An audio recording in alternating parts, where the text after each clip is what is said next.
If you want to measure your blood pressure, everybody knows what tool you use. It's that thing with the cuff for your arm and the bulb on the end that's attached with a tube.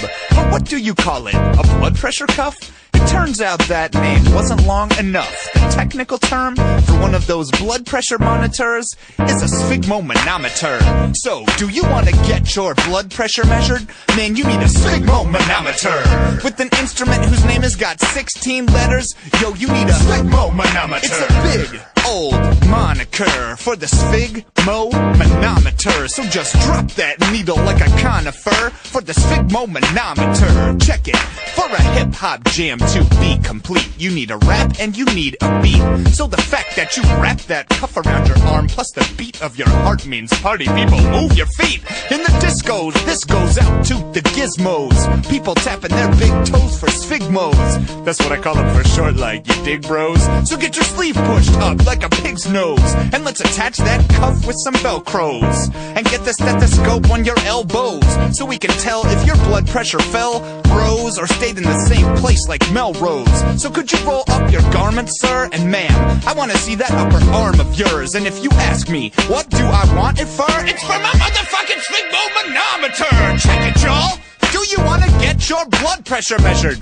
Man, you need a sphygmomanometer with an instrument that has the craziest name ever. Yo, you need a sphygmomanometer.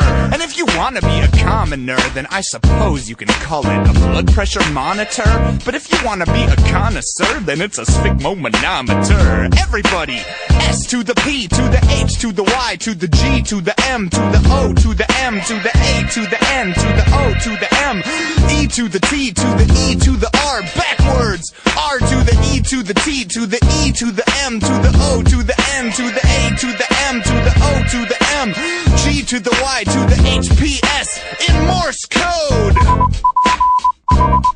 Sphygmomanometer. Sphygmomanometer. Sphygmomanometer. Sphygmomanometer.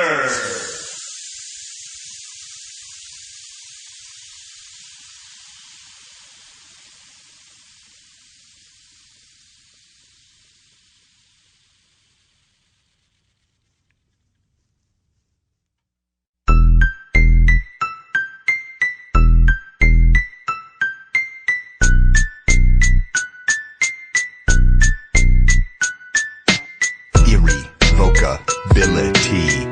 That's the word that defeated me at the 1992 Ohio Spelling Bee. I can still feel the irony because irrevocability means you can't take something back. And I'd give anything I owned if I could take just one more crack at the word that I've spelled in my head so many times since then, it's killing me.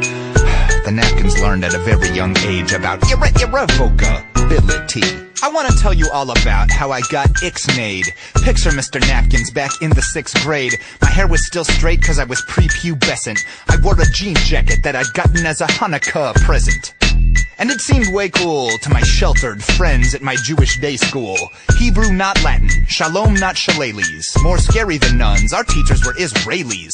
So one day they announced a spelling bee, and I beat everybody else at my elementary. Went to regionals, and before I knew what was happening, I was one of the top 2. My opponent missed the word cirrhosis. And I was like, Grandpa had that, I know this, yes! And I took first place and went on to states for my date with fate. So now we cut to me at the statewide bee, which was in my hometown of Cincinnati. Kids everywhere like a horde of locusts, but I was trying to act like a Ford and Focus.